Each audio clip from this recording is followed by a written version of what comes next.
Hey guys, welcome back. तो चलो continue करते हैं। अब ये वाले छोटे से वीडियो में बात करने वाले एफएमसीजी कंपनी जिसका नाम है मिसेस बेक्टर फूड्स। अब इनके लिए जो पूरा ये साल है ना FY25 चैलेंजिंग रहा है। स्टार्ट में जैसा Q1 में इनका ग्रोथ था ऑलमोस्ट 20% पे था, वो Q2 आते आते कम हो गया, Q3 में वो 15% पे आ गया और अभी Q4 में 10% का, मैं टॉप लाइन की बात कर रहा हूँ, रेवेन्यू का जो ग्रोथ है 10% पे आया है। तो इसेंशियली चैलेंजिंग ईयर है इनके लिए। और जो इनका ओवरऑल पूरे साल का भी अगर रेवेन्यू का ग्रोथ दिखेंगे 15% पे आया है, वो जो पिछले 3 साल का सबसे कम है। अगर हिस्टोरिकली बात करें ना तो ये कंपनी मोर देन 20-30% के आसपास से ग्रो कर रही थी। FY23 में इनका रेवेन्यू ग्रोथ 36% था, जो FY24 में आते आते 21-22% के आसपास था, और अभी FY25 का ग्रोथ है 15%। तो डायरेक्शन क्या है? तो डायरेक्शनली दिख रहा है कि कंपनी का जो ग्रोथ है वो थोड़ा स्लोवर साइड पे है। मार्जिन पे भी इस साल में स्पेसिफिकली काफी ज्यादा इन पे प्रेशर था। तो विल अंडरस्टैंड कि इनके जो बिजनेस के पर्सपेक्टिव है वो क्या है, इनके लिए जो पूरा साल रहा है चैलेंजिंग है, तो ये आगे चलते हुए क्या सिचुएशन इंप्रूव हो रही है। और इनकी जो बिजनेस में दो मेजर चेंज हुआ है जो इनका स्ट्रैटेजी है। एक तो डिस्ट्रीब्यूशन साइड पे इनका कंप्लीटली डिफरेंट अप्रोच होने वाला है यहाँ से आगे चलते हुए। तो what is that change in terms of distribution, और दूसरा इनका जो प्रोडक्ट सेगमेंट वाइज फोकस है वो भी कंप्लीटली चेंज हो रहा है। तो ये दोनों जो शिफ्ट है वो मेजर है कंपनी की डायरेक्शनल जो चीजें आगे चलते हुए होने वाली है। They completely going to be different जो हिस्टोरिकली इनका फोकस था। तो विल अंडरस्टैंड कि हाउ कंपनी और जो इनका मैनेजमेंट है इनका क्या सोच है इसके बारे में, और क्या टर्म्स में ये ग्रो कर सकते हैं आगे चलते हुए। गिवन हायर वैल्यूएशन पे ये हमेशा ट्रेड होते हैं। करंटली भी इनका पी है वो 70 के आसपास है। तो it's always a dicey situation कि भाई आप अगर 70 का पी दे रहे हो तो आप ग्रोथ क्या उसमें एस्टिमेट कर रहे हो, और क्या ये जस्टिफाई करता है वो सारे वैल्यूएशन पे। तो यही सारा पॉइंट पे आज हमारा डिस्कशन होने वाला है। तो चलिए शुरुआत करते हैं, स्टार्टिंग विद FY25 इनके लिए कैसा है। तो जैसे मैंने बोला, रेवेन्यू का जो ग्रोथ है even in this year starting from Q1 to Q4 slow down है। और इसकी प्राइमरी रीजन है कि जो कंजम्पशन साइड पे स्लो डाउन है इसका इंपैक्ट इनको भी पड़ा है, बीट रूरल या फिर अर्बन, दोनों साइड पे इनको कंजम्पशन में स्लो डाउन दिखा है। एडिशनली जो रॉ मटेरियल स्पेसिफिकली जो पाम ऑयल के प्राइसेस थे वहां पे बहुत ज्यादा फ्लक्चुएशन था। Q3 में हमने इसकी बात की थी कि जो पाम ऑयल प्राइसेस है they had shot up unnaturally. तो इसकी वजह से इनको वो प्राइस हाइक पास ऑन करने में कस्टमर को टाइम भी नहीं मिला, एंड विद इन दैट इनको फिर वो जो प्राइस हाइक है क्योंकि नहीं ले पाए तो इनको कुछ उसका प्रेशर बेयर करना पड़ा, कर नहीं पाए। नवंबर में इन्होंने प्राइस हाइक लेना स्टार्ट किया था इन दी स्पेसिफिकली बिस्किट कैटेगरी, बट वो पास ऑन होने में टाइम लगता है बिकॉज ये आपका जो पैकेजिंग है, आपकी इन्वेंटरी जो पड़ी है वो तो आपने ऑलरेडी जो भी आपका पैकेजिंग हो गया है वो जब तक खत्म नहीं होती, इन्वेंटरी क्लियर आउट नहीं होती, आप नए पैकेजिंग के साथ नए प्राइसिंग के साथ तो मार्केट पे लाएंगे नहीं। तो अनलेस दैट हैपेंस आप नए प्राइस हाइक के साथ तो मार्केट में आएंगे नहीं। तो 3 से 6 महीने लगता है। इन्होंने Q3 में ही बोल दिया था कि हमारा जो प्राइस हाइक है वो Q1 FY26 तक पूरा हो जाएगा, और इन्होंने यही रीट्रेड किया है। Currently they are in that process of passing on the price hike. तो ये अभी करंटली इनका चल रहा है। बट फिर कंजम्पशन स्लो डाउन, और क्योंकि आप प्राइस हाइक धीरे धीरे पास कर रहे हो तो फिर वो जो कंजम्पशन है वो उसमें और थोड़ा प्रेशर दिखता है। तो आप देखेंगे इनका वॉल्यूम ग्रोथ अभी सिंगल डिजिट में आ गया है, जहां पे हिस्टोरिकली आप देखेंगे जो ये ऑलमोस्ट जो इनका बिस्किट सेगमेंट है वो 20-25% ग्रो करता था। और जो इनका बड़ा कॉम्पिटिटर है Britannia, always we try to compare it with the bigger player in the industry, Britannia के साथ हम कंपेयर करते थे। वी यूज्ड टू से कि भाई ब्रिटानिया जहां सिंगल डिजिट में ग्रो हो रहा है, Mrs Bector in that same segment almost 3 times grow करता था, राइट, 18-20% के आसपास। बट इस क्वार्टर का जो इनका बिस्किट कैटेगरी सेगमेंट का जो ग्रोथ है वो 7% का है। तो काफी फ्लक्चुएशन और जो डाउन साइड पे इनका रेवेन्यू ग्रोथ है वो इम्पैक्ट हुआ है, और उसमें मेजोरिटी कंट्रीब्यूशन है बिस्किट सेगमेंट जो इतना अच्छा नहीं किया है। बेकरी सेगमेंट में फिर भी अच्छा ग्रोथ है 19% के आसपास। इस क्वार्टर में इनका जो रेवेन्यू ग्रोथ है बेकरी सेगमेंट डिड वेल। अब सी यहाँ पे आप डायनामिक समझिए कि बेकरी सेगमेंट में क्योंकि लाइफ शेल जो होता है प्रोडक्ट का वो छोटा होता है, 7-8 दिन में you have to have newer fresh product in the market. तो इन्वेंट्री जो क्लीन अप होता है या फिर सर्कुलेशन इन्वेंट्री का बेकरी साइड पे फास्टर होता है, तो वहां पे प्राइस हाइक को पास ऑन करना भी थोड़ा इजियर होता है। तो बेकरी साइड पे इनका प्राइस हाइक ऑलरेडी Q4 में ही हो गया है, और एडिशनल जो बचा है वो बिस्किट साइड पे ही है, और ये धीरे धीरे अब Q1 में पूरा हो जाएगा। अब अगर इस क्वार्टर के अपन नंबर देखेंगे तो यू नोटिस 10% का रेवेन्यू ग्रोथ है, 5% एबिटा कम हुआ है, 2% का पैड ग्रोथ है, मार्जिन पे भी प्रेशर है। फुल ईयर नंबर देखेंगे तो 15% का रेवेन्यू ग्रोथ है, 4% एबिटा ग्रोथ, 2% पैड ग्रोथ। तो ऑलमोस्ट जो ईपीएस का ग्रोथ देखेंगे इन्वेस्टर के लिए तो कुछ है ही नहीं। पूरा अगर ये साल देखेंगे तो ऑलमोस्ट वॉश आउट है। बट ये हमने देखा कि अदर बिजनेसेस भी जो कंजम्पशन लिंक्ड है काफी है। सीएमएस की हमने प्रीवियस वीडियो में बात की, जिनके लिए भी सिमिलर सिचुएशन था। बट पॉइंट इज कि आगे चलते हुए सिचुएशन इंप्रूव होता हुआ दिख रहा है कि नहीं। तो there were hint that you can get, इनके जो कॉन कॉल में मैनेजमेंट ने बात किया तो डेफिनेटली, क्योंकि अब ये साल ही इतना खराब है, मतलब जिसमें इतनी अच्छी ग्रोथ नहीं आई, तो on base of that small base अगर जहां पे जो ग्रोथ आएगा FY26 में वो बेटर दिखेगा, and that incremental growth looks to be better.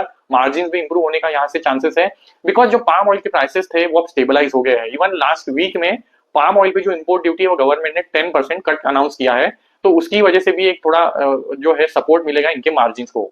अब इनके अगर सेगमेंट वाइज देखिए, जो ग्रोथ आया है, बिस्किट सेगमेंट जो है 7% से बड़ा है, बेकरी सेगमेंट है 19% से बड़ा है। बिस्किट का कंट्रीब्यूशन इनके रेवेन्यू में ऑलमोस्ट 55 to 60% का है, रिमेनिंग 40% का जो कंट्रीब्यूशन है वो बेकरी साइड पे है।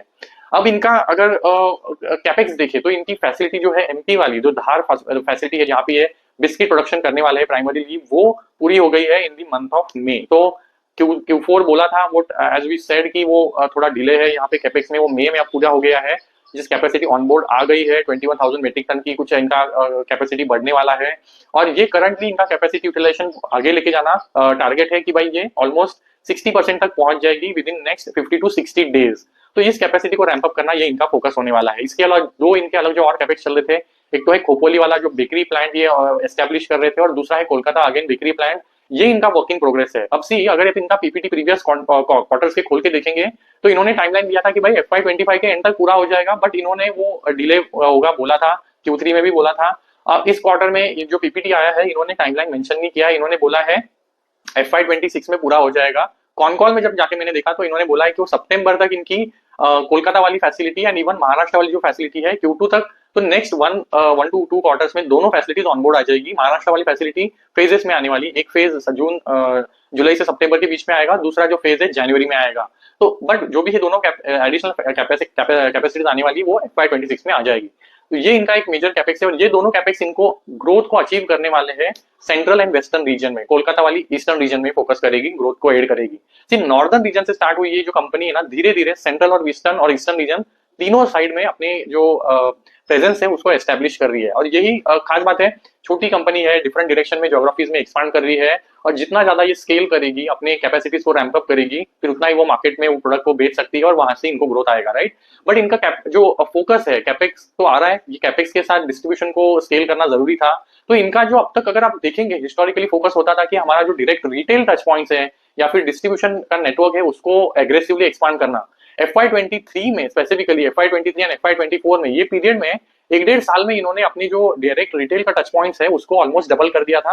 1.5 लाख के आसपास, 1-1.5 लाख के आसपास जो था डायरेक्ट रिटेल टच पॉइंट्स, उसको ऑलमोस्ट 2.5-3 लाख पे लेके गए थे।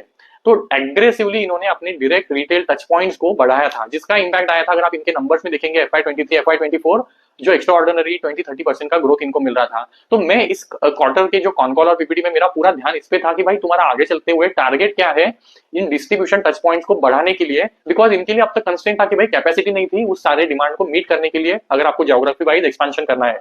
तो ये कैपेसिटी तो अभी ऑनबोर्ड आ गई है, धार वाली अभी आ गई है, और नेक्स्ट Q1 Q2 तक जो कोलकाता और महाराष्ट्र है वो भी आ जाएगी। तो कैपेसिटी अगर आ रही है तो your focus should be now on distribution. तो ये सवाल जब इनको पूछा गया, अब इन्होंने पीपीटी में कुछ मेंशन ही नहीं किया, तो which was a surprising point, because वो स्लाइड ही इन्होंने अपने पीपीटी से हटा दिया जहां पे ये अपना डिस्ट्रीब्यूशन के रिलेटेड कुछ चीजें एस्पेक्ट को मेंशन करते थे। तो only option to get an idea was con call. तो मैंने जब इनका कॉन कॉल सुना तो मैनेजमेंट सेड कि we are changing our strategy. Earlier we were more focused on जो ट्रेडिशनल चैनल है जो ग्रोथ करने के लिए, जो किराना दुकान है या फिर रिटेल चेन है, उनके थ्रू हम लोग ग्रो करते थे प्रोडक्ट को, बट हमारा फोकस अब शिफ्ट हो रहा है टुवर्ड्स मोर डिजिटल चैनल्स, जैसे क्विक कॉमर्स हो गया, ई कॉमर्स हो गया। यहाँ पे हम एग्रेसिवली फोकस करने वाले हैं, बिकॉज एक तो चीज है कि भाई कस्टमर रीच हमें बढ़ाना है। इसेंशियली जब हम हमारा डिस्ट्रीब्यूशन रीच बढ़ा रहे हैं तो इसेंशियली कस्टमर के रीच बढ़ा रहे हैं।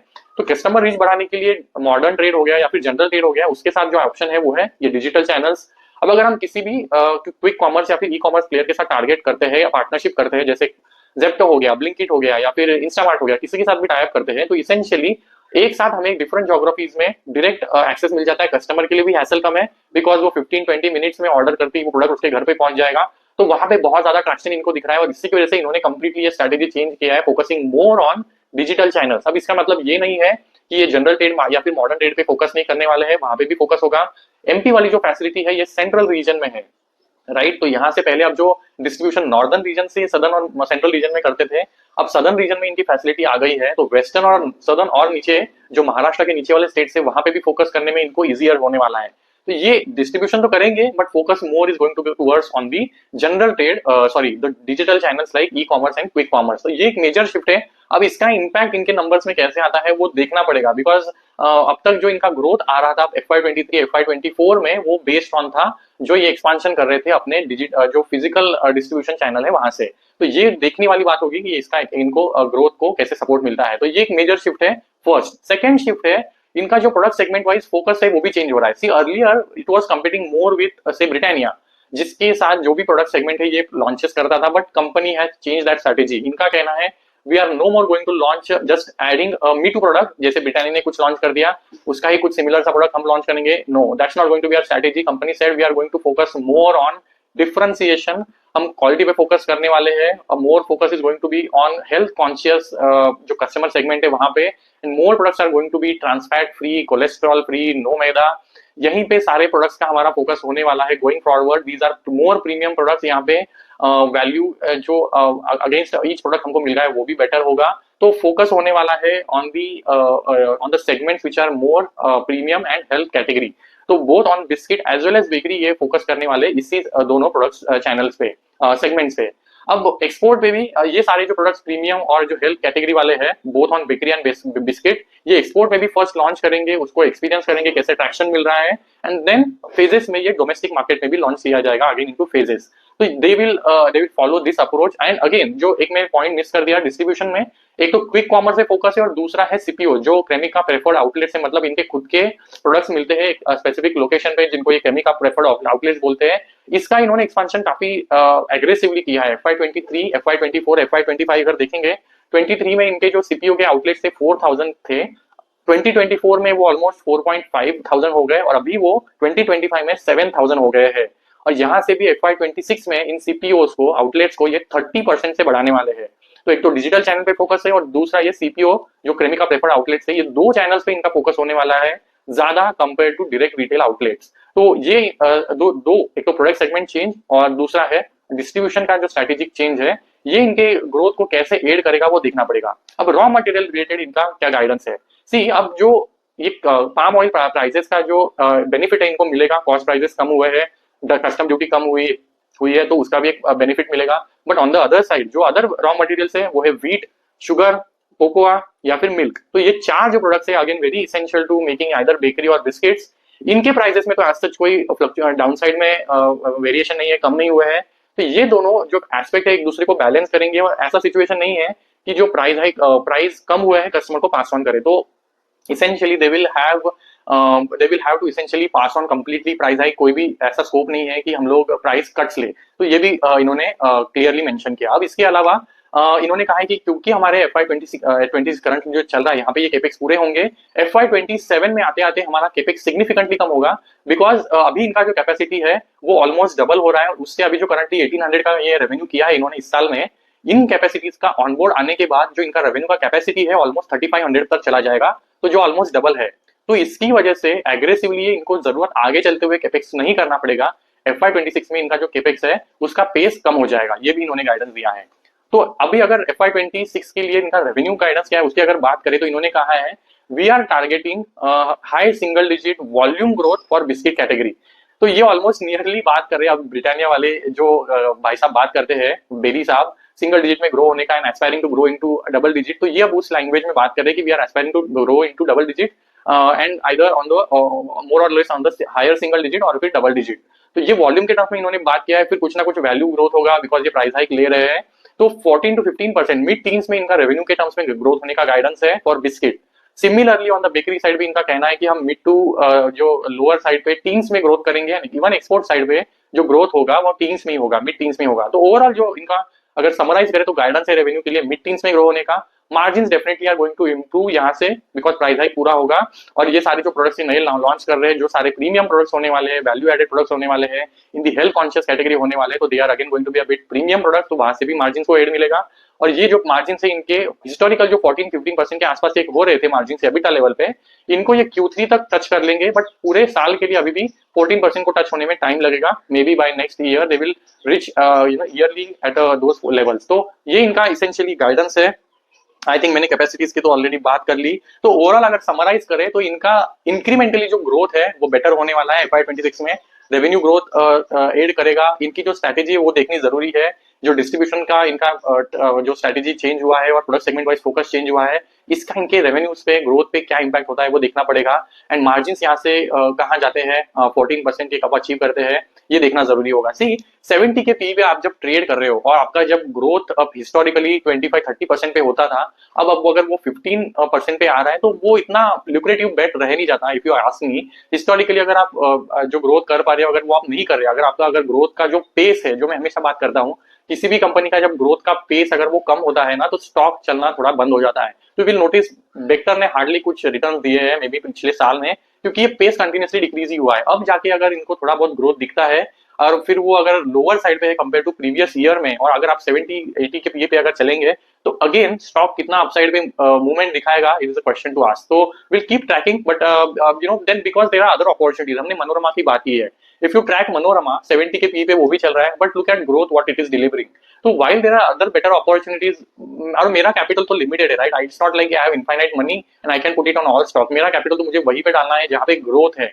तो I am not you know bias again any company, but मेरा पैसा तो ऑब्वियसली वहां पे जाएगा जहाँ पे ग्रोथ है। तो मुझे अगर एफएमसीजी में ग्रो इन्वेस्ट करना है, if I find a company which is growing at a higher pace, I will invest there. See मेरे को हिस्टोरिकली आई थिंक किसी ने तो प्रीवियसली पूछा भी था, you know which company looks better, is it Bikaji और वेक्टर्स, बट दैट टाइम जो ग्रोथ बिकाजी वेक्टर दे रहे थे, अगर वो आगे चलते हुए नहीं आने वाला है, तो I will have to you know take a different call, I will have to change my perspective. और इन्वेस्टिंग के यू नो जर्नी में आपको ये कंटिन्यूअसली डिसीजंस लेने पड़ते हैं। Maybe you won't cut your position or maybe you will cut it small, but definitely you won't add unless ये growth वापस पिकअप करता है जो हिस्टोरिकली कर रहा था। तो चलो यही तक रखते हैं। Let me know if you have queries, I will address those in the upcoming video. Thank you so much.